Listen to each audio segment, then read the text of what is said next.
ئەم کاتوە هەموو کاتێکتان باش بینەرانی عزیز و خۆشەویستی تەلەڤیزیۆنی کورتکاناڵ لە خزمەتی ئێوەدام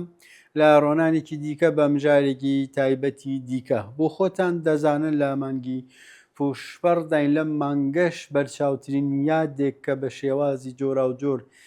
یادی لێ دەکرێتەوە لە واقع هەڵسەنگاندنی بۆ دەکرێت ئەویش کارەساتی ناخهەژێنی ترۆری یەکێک لە ڕێبەرانی هەڵکەوتووی گەلی کورد. چۆن کە هەموو خزمەتەکانی ئەو ڕێبەرە کە ئەگەر بینەوە باسی بکەینەوە باس کراوە حتمەن لە ماوەی 1 ڕابردووش لە کورتکاناڵ پێتان لێ بووە خزمەتێکی بەرچاوی بە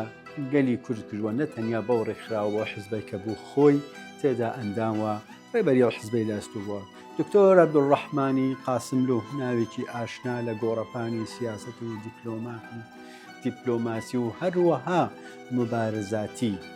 لە پاش هاتنی سەرکاری ڕژیمی پاشایەتی و ئەو گیانە نوێی کە حزبی دیموکرات بەخشی بە شۆڕش بەرامبەر بە دیکتاتوری دەبینین کە دکتۆر قاسم ڕۆڵێکی بەرچاوی هەبوو. ئەم ڕۆڵە بەرچاوی تەنیا نەوتن نەبوو بە دیکتاتوری بەڵکو ئەو وەکو شەترەنجبازێکی لێزان لە گەمەی سیاسیدا وای لێ کردبوو کە کۆماری ئیسلامی پاش 40 ڕۆژ لە نەمانی خۆمەینی لە واقع وەسیەتەکەی خۆمەینیان دەڵە ڕاوکیەکەی خۆمەینی و خۆمەینیستەکان بەجێ بگەێنێت. ئەویش شوێن پێی هەڵگرتن یان خەڵەتاندنی دکتۆر عەبدوڕەحمان قاسملوو بوو لەژێر ناوی وتوێژ تاوانی ئەو نەبوو چونکە وتیوێژ و گفتوگو هەمجە پیرۆزە ئەوەی کە ئەو بەرامبەرەکەی ناتوانێت ڕەچاوی ئەو چوارچێوە ئەو پرۆتۆکۆلە بکات باسی دیکەیە شەید کرا و لەگەلی کورد وەتوان بڵێم لە مرۆڤایەتی ئێستەدا چونکە هەندێک مرۆڤ میراتی مرۆڤایەتین عەبدوڕەحمانی قاسملوو یان ڕەحمانی کوردانیش یەکلەوە بووە لە 37 ساڵەی ئەمیە ڕووداوە دڵتەزێنا کە لەبیر ناکرێت هیچ کات لەبیر ناکرێت بەڵام ئەوەی کە گرینگە هەر جارە و بە بیانویک ئێمە شاهدی یان وەرگێڕانی کتێبیان چاپی کتێبێکین ئەمەش جێ دڵخۆشیە کە هەندێک مرۆڤ هەیە پاش نەمانیان وەزانیان تانسیل و ماتەوەزە دەبەخشن بە هزر و ئەندێشە. لە 37 ساڵەی یادی ئەو ڕێبەرە مەز نەداین لەگەڵمان بن بۆ دیدارێکی تایبەت بۆ باسکردن لە کتێبێکی توانین بڵێم ناوازە لە نووسەرێکی ڤێنێزوئێلایی و وەرگێڕێکی زۆر بەڕێز دەگەڕێمە وڵاتە.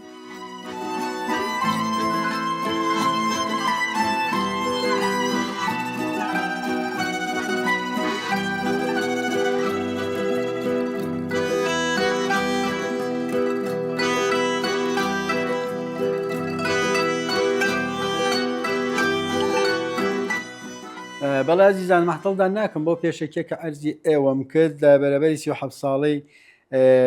تیرۆری ڕێبەری مەزن دکتۆر عەبدوڕەحمان قاسملوو جێ خۆشحاڵیەکە یەکێک لەو کتێبانەیە کە ڕۆژنامەنووس توانم بڵم چالاکێکی مێدیایی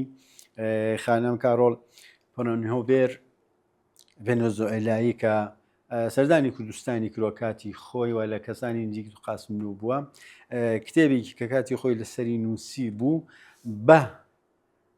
توانم بڵێم زیادکردنی هەندێک زانیاری زیاتر و ورتر چە لەسەر کەسایەتی قاسملوو چە لەسەر لایەنی ترۆر چە لەسەر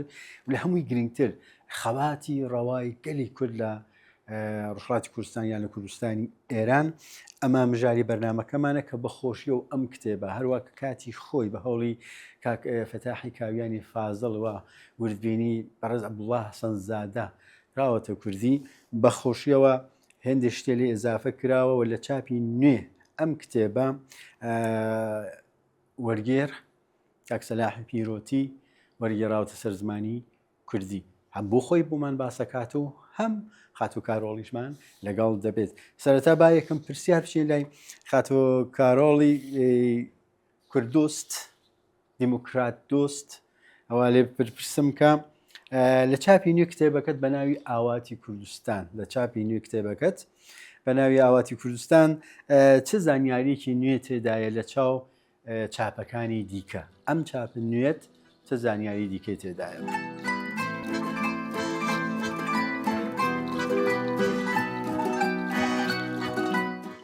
Well, this is a revised and expanded version of the 2009 book, The Passion and Death of Rahman the Kurd. After the publication in English in 2009, I received important feedback from Kurds around the world. Some clarified aspects, others gave their versions of events they had witnessed. So I decided to undergo a new version. It took several years, many years to finish this version. Now, this time for Dreaming Kurdistan, I had a group of Kurds that helped me throughout the whole process. They contacted witnesses, they interviewed them for me, they translated books, documents in Kurdish and Farsi, as well as Dr. Ghassanu's speeches, articles, and interviews I had no access to earlier. Also, young Kurdish scholars offered their knowledge, research, and bibliography on diverse sections of the book, which allowed me to correct and expand. For example, the politics of Reza Shah, of one nation, one language, and the impact on the Kurdish population, which was not included in the first version. I also received requests to develop the rift and divisions of the KDPI. So I developed a short history of the party and included as my bibliography, books published on the situation, as well as interviews with opposing points of view of the party's division, 1980 and 82, and then which was due to Dr. Ghassanu's break with Soviet communism, and the later schism of 1988 due to issues on leadership, strategy, and engagement with rank and file members, and the impact it had on Dr. Ghassanu. I also want to mention the important contribution of Hassan Ayubzadeh's work with the KDPI, and significantly, information that he gave me of Mohammad Jafari Sararudi, the main representative of the Iranian team that met with Dr. Ghassanu in Vienna. This was information of 3 years prior to his murder. And he also offered a translation of valuable reports from Austrian police, which I had not seen before. And I also am thankful for his search for any documents pertinent to the investigation. I wanted this book to contain every single detail I found, so there are many endnotes with all the sources, which I hope can be helpful to present and future researchers, with the hope that the investigation of the Austrian police may be released someday.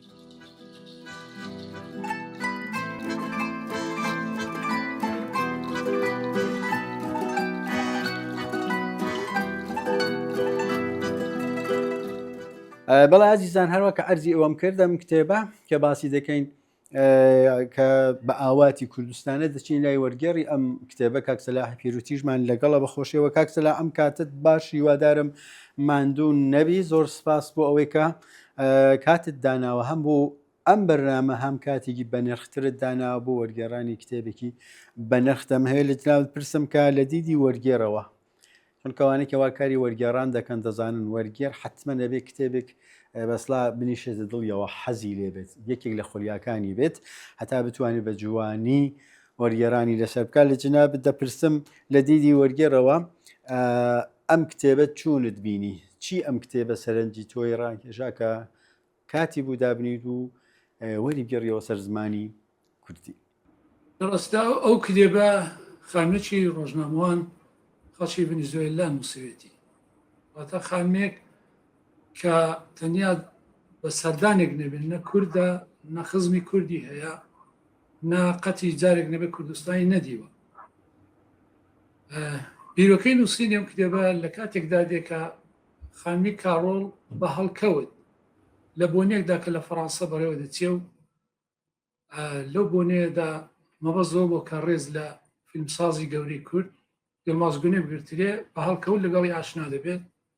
ئەو سەرەتا ئاشنابوونە دەبێتە بنەماک بۆ ئەوەی کە خانمی کاڕۆڵ زیاتر هەوڵ بدا کە گەلی کوردچی دەوێت بۆ چمە بەستێک خەبات دەکات. هەر بۆیە دەتوانم بەڵام گیانی خۆشی لەمە تەسی دەکات خانمی کاڕۆڵ هەر بەوەندە قەنەعەتی نایە کە بچێ وەک زۆر ئاکادمیکەکانی وڵاتان کە دەیکەن تەنیا سەردانی کتێبخانە بکات و پشت بە کتێبەکان وەستێ بۆ خۆی قۆڵ هەڵدەماڵێ دێت سەردانی ڕێبوارانی ڕێگای پێشەوا دەکات، سەردانی کوردستان دەکات، لەوە زیاتر دەچێتە نێو جەرگەی خەبات لە دنێکدا کە هێزەکانی پێشمەرگا لە بەرامبەر هێزەکانی داگیرکەری کۆماری ئیسلامیدا خەبات دەکەن. جا بۆیە لە ڕاستیدا ئەمە دیدگای کەسێکە کە هیچ کات نە کوردستانی دیوان نەدەزانێت کوردستان کوێیە بەڵام بەڕاستی دەتوانم بڵێم کەسێکی زۆر ئەمەگناسە بەڕێبازی دکتۆر قاسملوو بە خەڵکی کورد و تا ئێستاش ئاخرین دوایین کتێبەکەشی هەر سەبارەت بۆ کە کچێک وەک خۆی هاتووە لە ڤێنزوێلا ڕا سەردانی کوردستانی کردو ئەڵبەتەوە کتێبە نوێیەکەیەتی خاتۆ کارۆڵ دێمەوە لای جنابێت بۆ خۆت لە سەردەمی خەباتی چەکداری ئەو بەرەنگاریە ڕەوای کە گەلی کورد بەرامبەر بە دیکتاتۆری تاران بەرامبەر بە هێرشی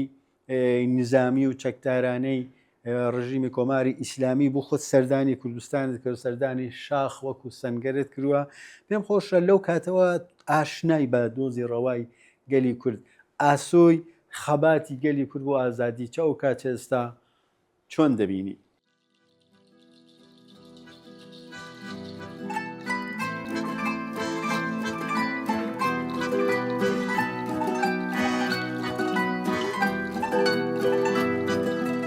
I was there in 1985. That was a long time ago. And what I found was enormous confidence and hope on what could happen to the Kurdish struggle. Yet the situation was very dramatic because the difference weapon-wise, the army, and then in confronting itself with the Kurdish population was very dramatic. I found a group of people in the mountains that were quite poor, but they were giving everything they had. Like for us, the team, we were received with enormous hospitality, but they all had hope. And the hope was also vested on Dr. Gasemlu. He really was the light that guided this struggle. And he gave himself fully, as we know, and he even gave his life for it. بەڵێ عزیزان لە خزمەتیەوەدام بە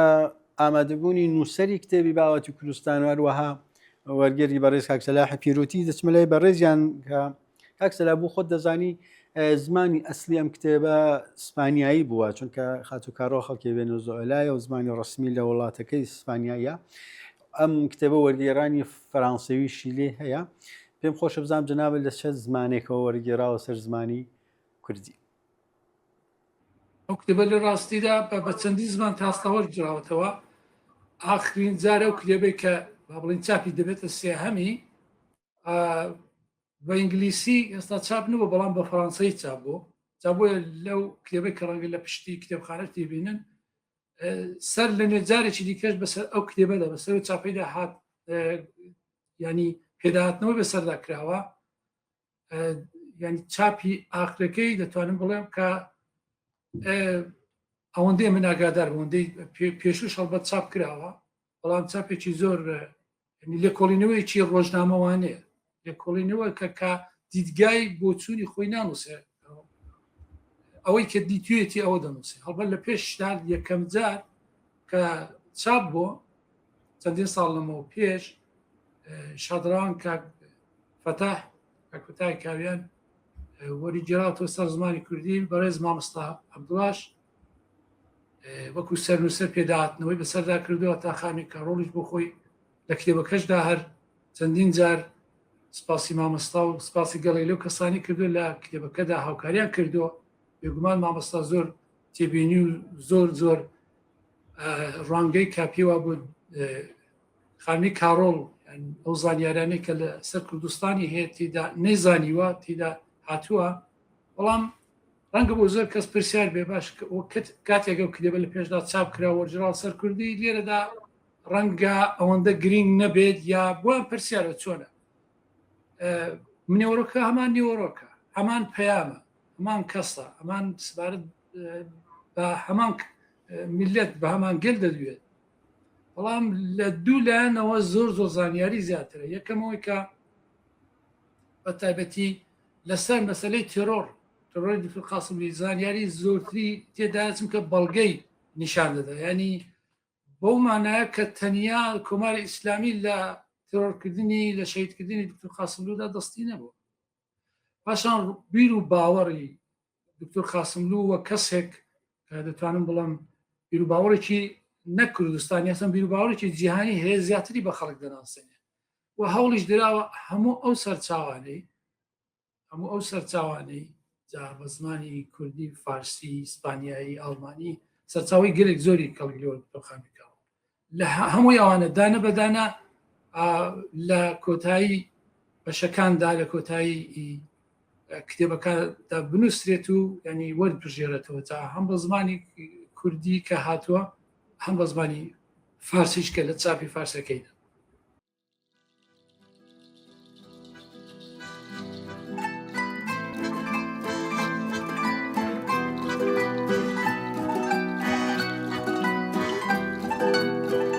بەڵازیزان یەکێک لە تایبەتمەندیەکانی دوور قاسم و پێشەوە پرسیاری دیکە لە خات و کارۆڵ بکەم ئەوەیە کە هەموو کات لە دیدارەکان لە چاوپێکەوتنە کورتەکانیش هەوڵی ئەوە بوو کە دۆست بدۆزێتەوە بۆ دۆزی ڕەوای گەلەکەی ئەمە زۆر گرینگە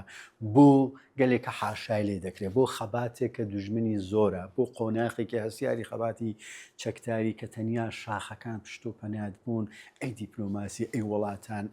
ئەو هەموو بریندارە چۆن چارەسەر بکرێت ئەمە بەشی هەرە زۆری دەتوان بڵێن دەگەڕێتەوە بوو وردبینی دوو قاسم لەوکە هەوڵێدا لە مەحافڵەکان لە سەردانەکانی بوو وڵاتانی دەرەوە حتمما بەدەستی پەتاڵ نەگەڕێتەوە مەگەر دۆستێک مەگەر پزیشکێک مەگەر سەرنجێکی بەرەو لای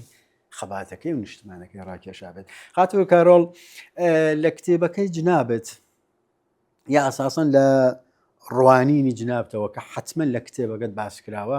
کەسایەتی دکتور قاسم و ئەو تایبەتمەندیانەی کە سەرنج ڕاکێش بۆ پێم خۆشە باسکە لە چە سۆنگەیەکەوە زیاتر سەیری ئەو کەسایەتیە کوردێت کردووە وە ڕوانگەی ئێوە لەم بارەوە بۆ ڕێبەر دکتور قاسم و بۆ خەباتەکەی بەرامبەر بە یەکێک لە دیکتاتۆرانی سەردەمە بۆ کۆماری ئیسلامی چۆن هەڵسەنگاندی دەکەیت و چۆنت بینیوە؟ One of the things he told me once was that it was very difficult to work with Kurds because there was a lot of infighting. I met him in the later years when the struggle within the party was happening, and because these were people that were his comrades that were very close to him, it had a big impact on him. So there were two aspects. One day he told me, "My life is dedicated to the Kurdish cause, and I want to die there. That's where I need to be." And so I found a man that was committed to the struggle, that was committed to his people with enormous love for the Peshmergas, for the population. And I saw that love also reflected back on him. He was such a charismatic man with a lot of humanism. He was so accessible that he was not, even though he was a towering and imposing leader, he was very close to people. So I feel that that's where his mission was. And it was from the beginning. From very young on, he took on the Kurdish cause. And there was nothing that would take him away from it. One of the aspects I think he did very well was his lobbying in Europe and around the world with journalists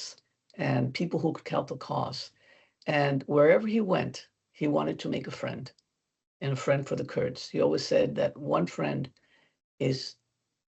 never enough. You have to have many friends for the Kurdish cause.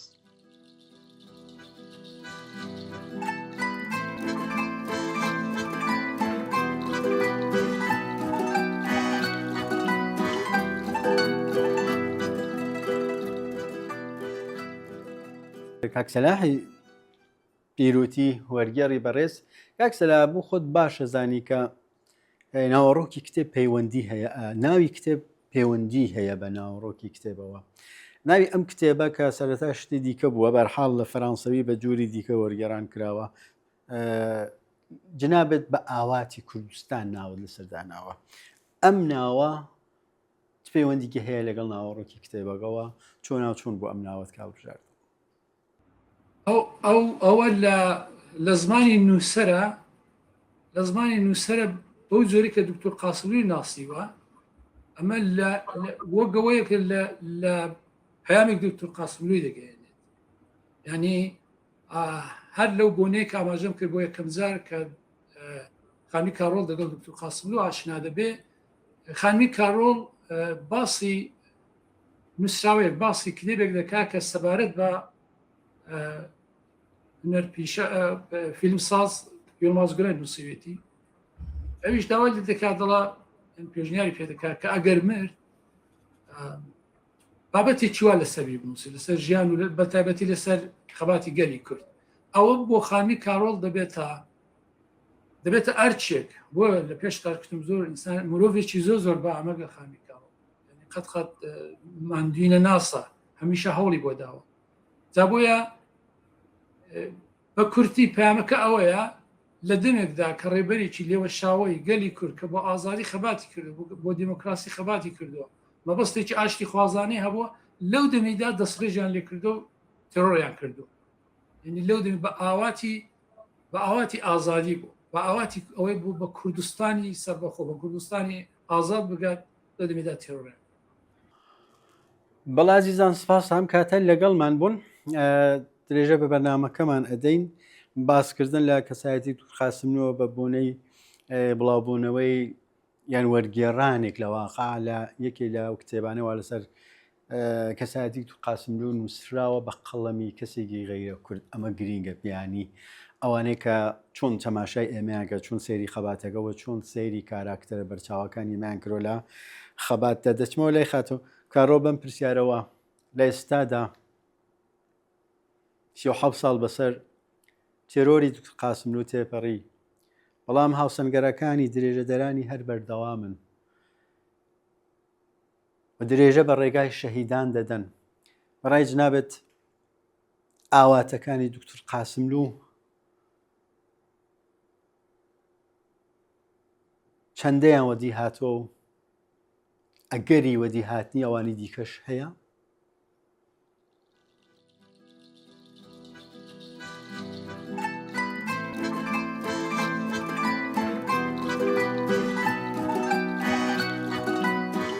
As long as the Kurdish territory is surrounded by the governments that we have right now, all autocratic, with no democracy, I find it very difficult. The fact that there is a regional Kurdish government in Iraqi Kurdistan, I think is a great boon for all Kurds. Yet, unless there is democracy and freedom, full freedom and democracy and respect for minorities and cultural rights of all people, it would be very difficult to achieve that. One of the things he used to say a lot, because at that time, many groups were fighting for independence. And he always said, we have to start from the smallest. We have to gain autonomy. If we can gain autonomy, then we can build on that until the time is ripe for independence. But at this point, given what we have in Iran, what's happening in Syria, which is very, very blurry, and the situation is not very clear. A very confusing situation also in Turkey, even though the PKK has deposed its arms. What will be the position of the Turkish government of Erdogan regarding the Kurds? We don't know. So until we have democratic governments surrounding the Kurds, I don't think that will be viable. But having already the KRG in Kurdistan, Iraqi Kurdistan, I think is a great boon for the Kurds.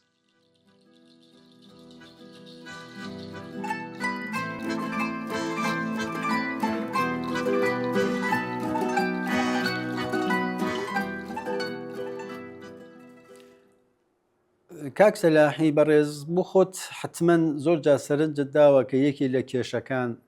یەکێک لە گرفتەکانی ئێمە ئەوەیە کە کاتێک باسمان دەکەن لە کتێبەکان لە میدیاکان ئەوەیە کە وەکو خۆیە وەکەوەی کە واقعیەتە یان نزیک بێ بە واقعەتی ئێمەوە باس ناکرێت هۆکاری زۆرە لەوانەیە ئێمە باڵا دەست نەبین لەوانەیە زانیاریان کەم بێ لەوانەیە ئەوەی کە حەقی خۆیەچە لە ڕێگای کە باس بکرێت جاستە سانسۆری لەسەر کراوە هەر جۆرەی وێنەیەکی جوان لە کورد و خەباتی کورد پێشان نادرێت. دەم هەیە بپرسم مادام جناب زەحمەتت کێشاوە ئەم کتێبەت ناوە سەر زمانی کوردی لەم کتێبەدا چەندە باسەکان نزیکن بە واقعی کوردەوە نزیکن بە شۆڕشی کوردەوە لە ڕۆژهەڵاتی کوردستان نزیکن بە قاسملوی کوردانەوە نزیکن بەو خەباتەی وا دەستیان پێ کردووە بەرامبەر بە حکوومەتە مرکزیەکان بە تایبەتی کۆماری ئیسلامی چەندە لەگەڵ واقعیەتەکە دێتەوە. ئەگەر ئەو کتێبە لە ڕاستیدا وێنەی دکتۆر قاسملوی لەسەرە، یعنی مرۆڤ کە چای لەکەڵ هەر هەمووی سەبارەت بە دکتۆر قاسملو. بەڵام قسە لەوەیە دکتۆر قاسملوی چییە؟ دکتۆر قاسملو تەنیا ڕێبەری حیزبی دموکراتی کوردستانی ئێران نێ لەو کتێبەیدا، تەنیا کەسێک نییە کە چۆن لە ئەوروپایە لە سەردەمێکدا خوێندوێتی کە ڕەنگە بۆ کەم کەسە دەرفەتەوە بێ بچێ بخوێنێت. بەڵام کەسێکە کە بیر و ئینسانێکی دووربینە، ئینسانێک لە چوارچەوەی تەنانەت ئێران و کوردستانیدا بیر ناکاتەوە، لە چوارچەوەی تەواوی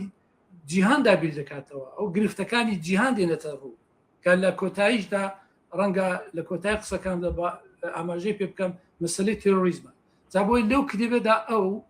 وەکو کەسێک کە بە نیەتێک بەو نیەتە چۆکە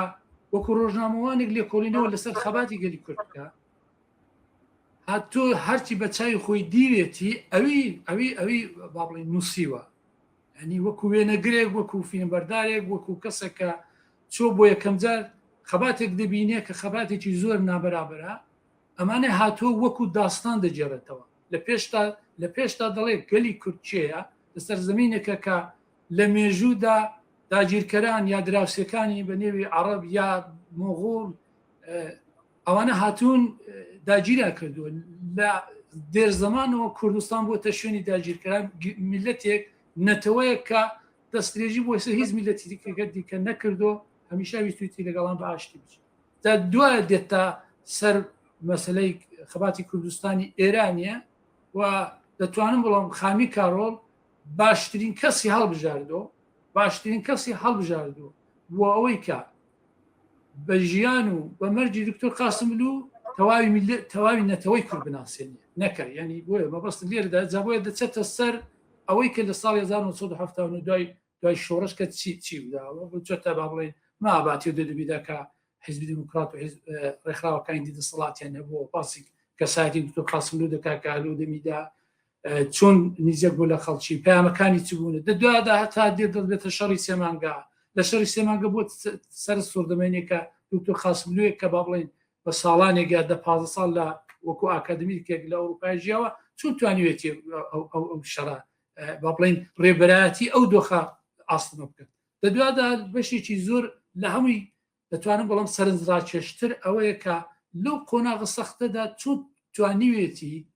توانیوێتی توان بڵام وەو کارەی دکتۆر قاسملو یا بەگەشتی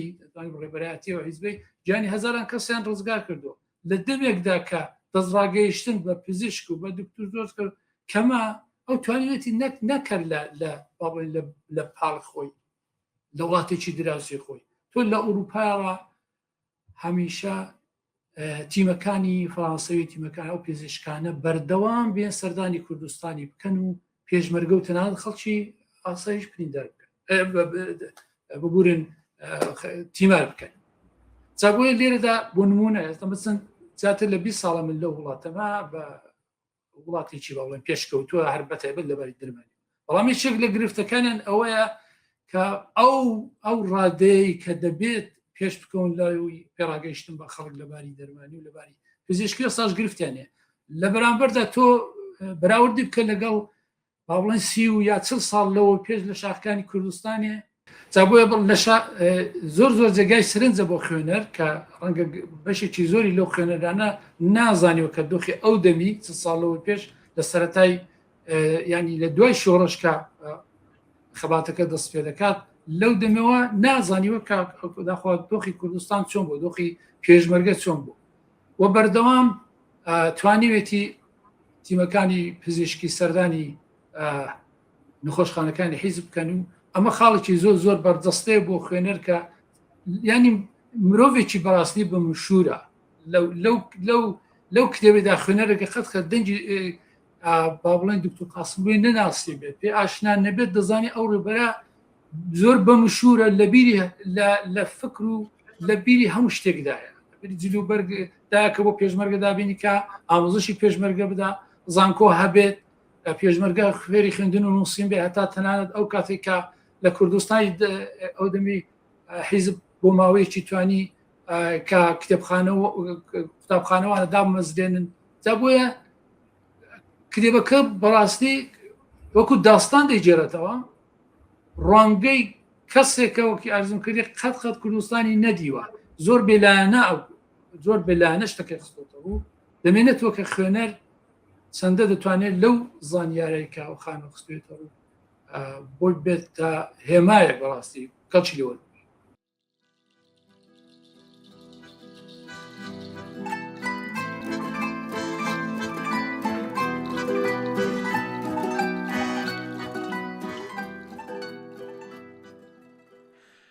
خاتەوە کارۆڵ لەم دەرفەتە پێم خۆشە لەسەر بەرهەمێکی نوێت کە دیسان پەیوەندیدارە بە کوردستانەوە دیسان سپاس بۆ بەڕێزت ئەگەر پێت خۆشە نەختێک زانیاری وترمان بۆ باسکەی لەسەر کتێبێک لە ڤێنێزوئێلاوە بۆ کوردستان سپاست دەکەم ئەویشمان بۆ باسکەیت. Yes, I would. This is my last book. This is the first, well, really the second time I write in Spanish about the Kurds. The first one was the first version of Qassem's biography, which was written in Spanish. And many people always ask me, well, how did you meet the Kurds? And so this is that story. I decided to tell my story of how I met the Kurds. So this is a personal account of my meeting first Yilmaz Güney and Fatosh Güney. I speak about my friendship with them and I tell their stories. I use should we say, my own experience of the Kurds to talk about the Kurds. And I start with Yilmaz Güney and Fatosh. And then there's a chapter also dedicated to Helen Krulik, which is also a very dear friend. And then the last one is Dr. Qassemlu. And I tell the story of all these four wonderful and extraordinary people that had the Kurds as a beacon in their life and my relationship with them and the great honor of having met these extraordinary beings, which really transformed my life.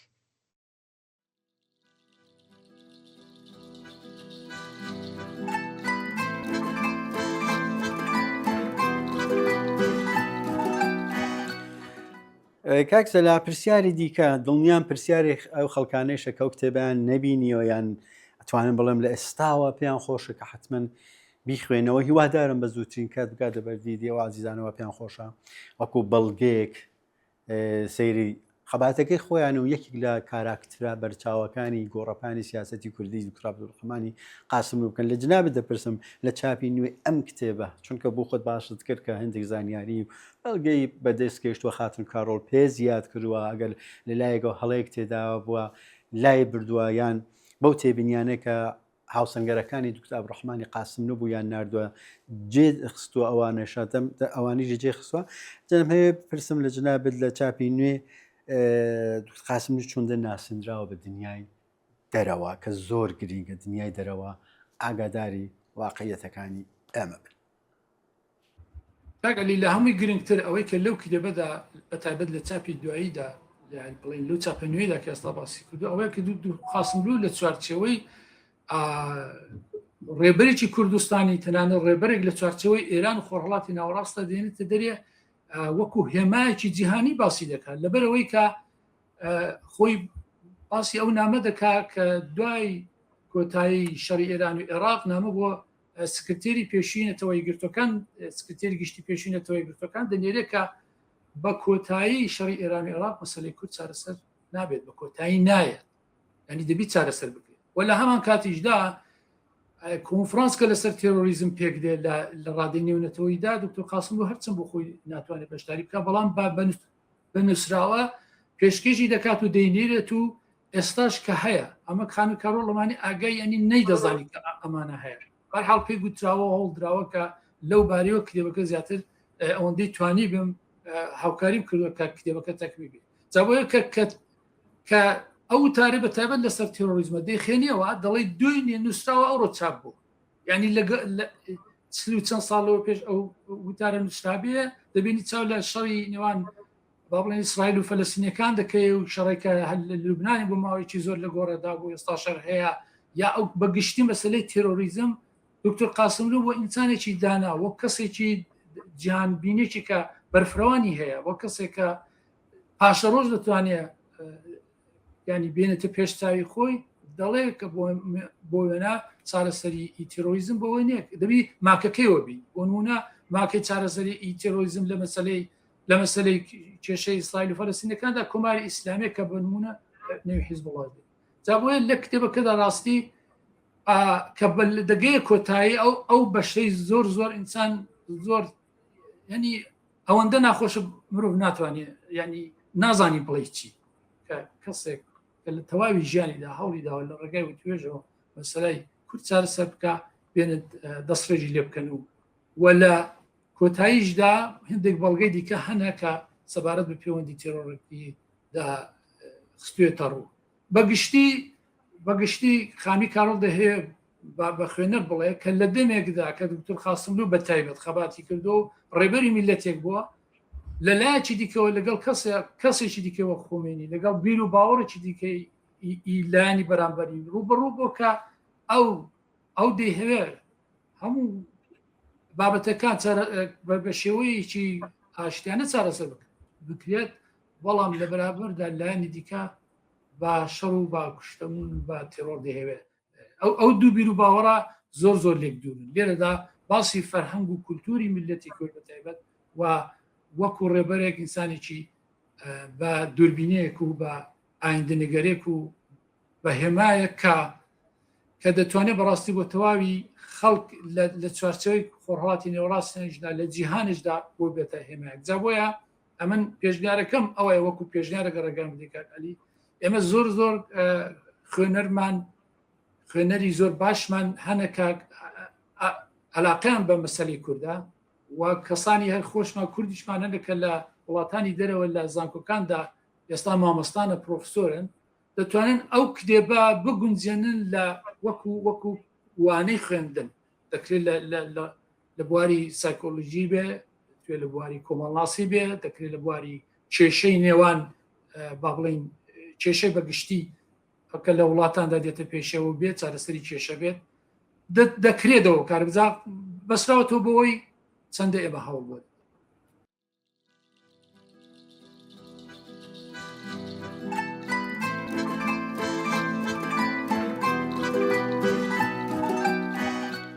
Xato Karol Peronhover, Senhora Karol, gracias. Saludos de Kurdistan para usted. Muchas gracias, Senhora Karol. زۆر سپاس بۆ جنابیش کاک سەلاح بۆ ئەم دەرفەتە سپاس بۆ ئەوەش کە وەکو لینکێک توانیت خاتو کارۆڵش بەم بەرنامەوە بارحاڵ پەیوەندی بدە هیوادارم خەرمانی قەڵەمی جناب و خاتو کارۆژ هەر بە پیت و بەرەکەت بێ و سپاس و ڕێزی کورد و کوردستانیش بۆ ئێوە لەگەڵمان.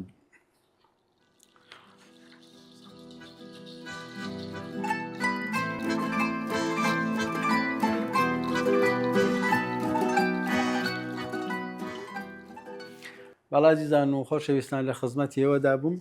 لە دیدارێکی تایبەت بە یادی 22 پوشبەر یادی سەرجەم شەیدانی کورد و کوردستان بە تایبەتی جڵە و کێشانی خەباتی ڕەوای گەلەکەمان پێشەوا قاسم و شەرەفکەندی و لەم یاد و لەم ڕۆژەدا دکتەر ڕحمانی قاسم و کاک دکترێک کە جێکەوتووە لە نێو چین و توێژی گەلی کورد کەسێک کە چە بە کراوات و چە بە جامانە چە بە کراواتی کراوەی و چە بە جامانەی تێکۆشانەوە دوودانە سیمایەکی دیار و بەرچاو بوو لە گۆڕەپانی دیپلۆماسی چاشاخەکانی کوردستان گرێدانی هەموو ڕێگایەک بوو خەبات پێم وابێ لەبەر ئەوە بوو کە بتوانێت داهاتوویەکی گەش و گەشاوە بۆ ئێمە بنیات بنێت تەنانەت چۆنە سەر هێزی وتوێژ و دانوستانیش بە مەسیەوە بوو کە کورد هەموو کات دەستی هەیە بۆ ئاشتی و لای دیکەش ڕیسکێک کردی خۆچی قوربانیەک بۆ نیشتمان گیانیشاد ڕێگا و ڕێبازی پڕڕێبوا ڕێبوارەکانی تاسن منزڵی ئازادیش هەروە سەنگەری خەباتیان ئاودان بێت تا گەیشتن بە بەهاری ئازادی هەر